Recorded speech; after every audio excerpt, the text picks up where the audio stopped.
Дагы бир пайгамбарыбыздын өрнөктүү бир айткан хадистерин умурдабыз кем. Демек эң кыска пайгамбарыбыздын хадистерин ад-динун насихату. Демек дин дейт, бул насихат дейт. Бул насихат кайдан калган?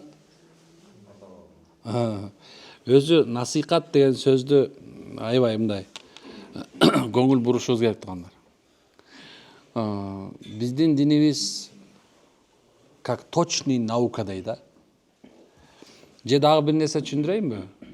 Биздин динибиз субханалла ушундай жаңгакка окшош. Жаңгактын сырты катуу турабы? Ичи болсо мындай дагы бир катуу кичинекей кабык менен капталат. Анын ичинде эмне бар? Данек бар. Мына ошол жаңгак сыяктуу экен да. Эми сырты бул биздин ишеним болот, акыйдабыз болот. Ичиндеги жана ак жумшакты кармап турган болсо, бул шарият болот. Мындай айтканда исламдагы жана парыздарыбыз, важиптер. Анан ичиндегиси болсо, бул таския деп коебуз. Бул субхана өзүнөн өзү оңдоо болуп, үчүнчү тасаввуф илим болуп эсептелет. Ушундай экен да. Эми канчалык караган сайын адам үлгү ала бериш керек. Нарса мына эң эле жөнөкөй бир жаңгак жөнүндө айттым. Бирок эмне болду? Мисал кылдым, насихат кылып айттым. Мына ушундай. Пайгамбарыбыз саллаллаху алейхи вассаламдын сүннөтү ушул экен. Пайгамбардын сүннөтү ушул экен. Кайсыл жерде жүрбө, кайсы жерде баспа, мейли дүйнө иши болсун, мейли кайсы соода иши ошончо кирген. Эмненин үстүндө болсоң дагы дайыма сенин оозуңан насихат сөз чыгып туруш керек экен. Пайгамбарыбыз айтат, 9 жолдун тоомунда деп коет кыргызда турабы? Мына айтканда, ачакей жолдо отурсаңар дейт. Ошол жолдун акысын берип отургула. Сахабалар сураштı, Аллахчы, жолдун акысы кандай десе, ар өткөндөргө, бери өткөндөргө салам айтып тургула деди. Карасаң, эгерде бир адам сенин жаныңа келип калган болсо, ага сен насаат кылып отур. Аны сен жакшылыкка буйруп отур. Же болсо, ошол адамдын бир проблемасын чече турганчалык бир деңгээлде иш кылып отуруш керек экен. Керек болсо биздин мындай ачакей жолдо отурушубуз да жөнөкөй эмес, көрдүңбү? Дин бул эмне экен? Насихат. Кыргызда атаң барда эл тааны, атың барда жер тааны дейт. Сонун сөз э? Аябай жагат, билбейм сизге кандай экенин билбейм. Бул сөздүн мындай терең фразеологиялык мааниси бар. Мындай пайгамбарыбыз айтат, Алла Таала мага өзгөчөлөнтүп дейт, 6 түрлүү сөз берди дейт. Башка пайгамбар айылман 12 нерсе берди дейт. Ошонун 6-осун бирөөсү шуреки бир сөз дейт, бирок көп маани берет экен. Биз онда момундай деп туруп албайт экенбиз да, биз аны чечмелейт экенбиз. Дин насихат десе, болду, бул насихат деген сөз демек кандай десе, биз бардыгына ишип, кайсы жол менен болсо дагы биз ага насаат айтып, аны туура жолго багышташыбыз керек экен. Карасаң, мына балаң менен аялыңды хикмат менен, даанышмандылык менен, анан дагы бир сөз бар да, басират менен. Жашооңдо өзүңдө болгон нерсе менен тарбиялаш керек экен. Адамдарга болсо, насаат айтканыңарда, аларга субханалла дайыма коркутуп кээ бирде сүйүнтүп айтыш керек экен. Адамдарга Кудайдан корксоң болот десе, чан деле адам болбосо, бирок баары тең тык токтоп калат турабы? Кудайдан корксоң болот. Кудай көрүп турат деген сөз, машалла, мындай таамай, анан точно кеткен турабы? Кээ бирде ушунчалык жөнөткөндө унчукпай турасыңдан кийин, сени Кудайга койдум деп койсоңчу. Баягы адам жарылат, эмне кыларын билбей кетет, кой. Көрдүңбү кандай? Кээ бирде бир сөз насаат болот экен, кээ бирде 1000 сөз насаат болот экен. Мына. Эмне экен? Акылды жигит этеге чаптырбайт. Муну эмне деп түшүнөбүз? Десе, машалла, демек акылы бар, баам парасаттуу жигитке бир эле сөз жетет экен да. ал эртең кайра уят кылбайт экен. Дагы бир жерде пайгамбар саллаллаху алейхи ва саллям айтат, момун дейт, бир чалынган жерине экинчи жолу кайра чалынбайт дейт. Кандай сөздөр. Көрдүкпү? Эми кара, пайгамбарыбыз айтып өткөн дин бул насаат десе, сахабалар сурап өткөн, я Аллахнын элчиси, кимге, ким үчүн насаат десе, Аллах үчүн, Аллахтын китеби үчүн, Аллахтын элчиси үчүн, мусулмандардын башчылары жана жалпы мусулмандар үчүн дейт. Демек, бүт баарын айтып койду маке. Кылган ишиң Аллах үчүн болсун, Аллахтын китебинен болсун, Аллах үчүн айт. Айтып аткан сөз Аллахтын китебинен болсун. Жөн эле бир нерсени токуй бербе. Бир нерсени токуп чыгара бербе. Эмнеге Аллахтын үчүн эми мусулмандын башчыларынын болсун. Дегеним пайгамбарыбыз айтат. Алла 3 түрлүү адамды жек көрөт дейт. Жаман көрөт экен. Биринчиси бул адилетсиз падыша. Экинчиси карганда зына кылган аксакалды.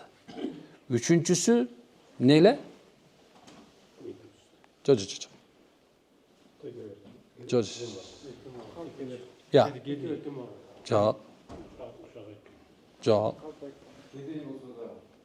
Жо. Залымды. Зулум кылуучуну Алла жек көрөт экен. Эми карагыла.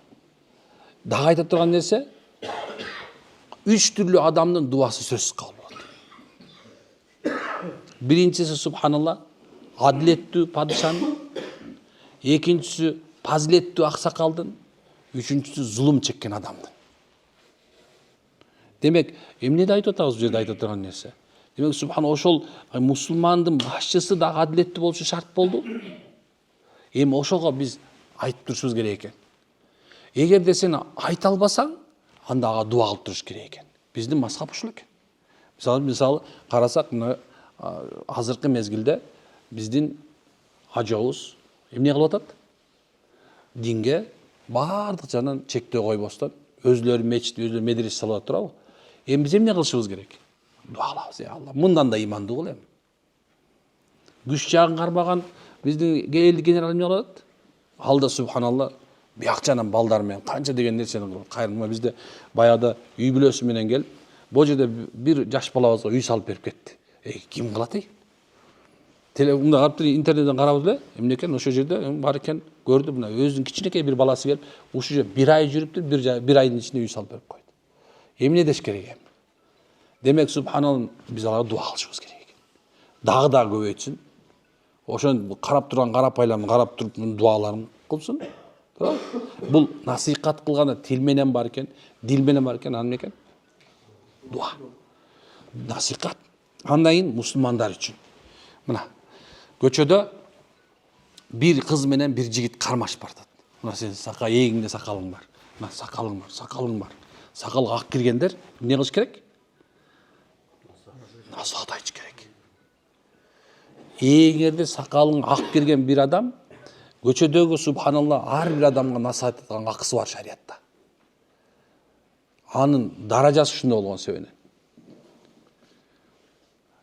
Сенин эгиңде сакалың бар, ак сакалды субханалла, сенин ордуң төрдө эле эмес. Көчөдө да төр сеники. Сөздүн төрү бар, дасторкондун төрү бар турабы?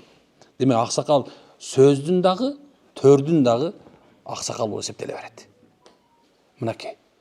Ошондой эле араңарда бир арак ичип жүргөнүн көрсөңөр, дүкөндө бир арак сатып атканын көрсөңөр, бирөө субхана элди бузуп наша наркотик сатып жүргөн болсо, ошол субхана керек болсо, ошолорду токтотуш, ошолордон ыза жеген болсо, шейиттин сообун таба берет. Унутпагыла, бир адамдын күнөө кылып атканын көргөндө, ошону токтотконго аракет кылсаң, шейиттин сообу жазылат. Шейиттин сообу хак жазылат, субханалла, унутпагыла. Бирөөнүн ууру кылып атканын көрүп атасыңар. Билесиңер, бирөөнүн аялын бирөө бузукчу кылып зына алып жүрүп, билесиңер, ол жерде көбүңөр билесиңер, субханалла. Көп нерсе, досторуңар бар, аяшыңар бар, дагы бирөө бар, субханалла, турабы? Зына алып жүргөн билесиң. Сен ошону барып айтчың, ey акмак, токто.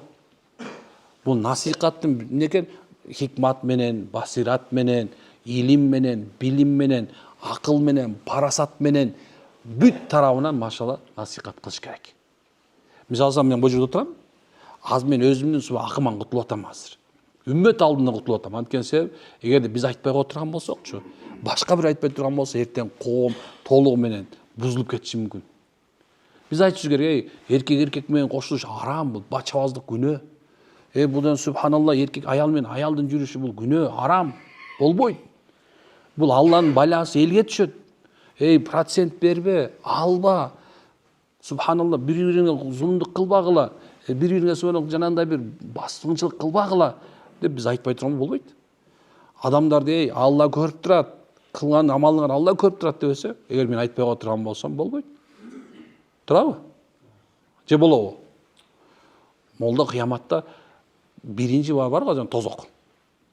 Тозоктун субханалла эң биринчи отуну, тозокту тутандыра турганчы молда болот, шейит болот. Анан субханалла бай болот. Машалла. Бирок мен айтар денесем, бул бирөө хадисте чечмене турган болсо, бул рия үчүн кылган үчүн дейт.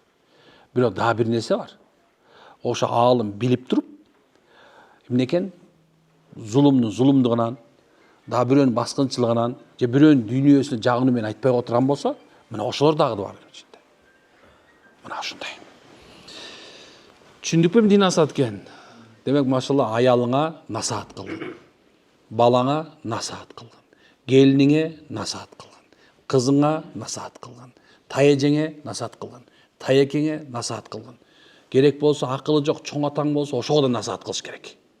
Кой, болбойт, карып калдың, эл бузба деп тык деп бир жыл айтып коюш керек экен. Мойнуңан сакыт кылып коюш керек. Анан такыр болбосо айла жок, ичибизде жек көрүп, эмне кылабыз эми деп акырын отурушубуз керек. Амин. Субханакаллахумма ва хамдика анта астагфирука ва атубу илейк. Алла баарыбыздын күнөөбүзгө кечирсин.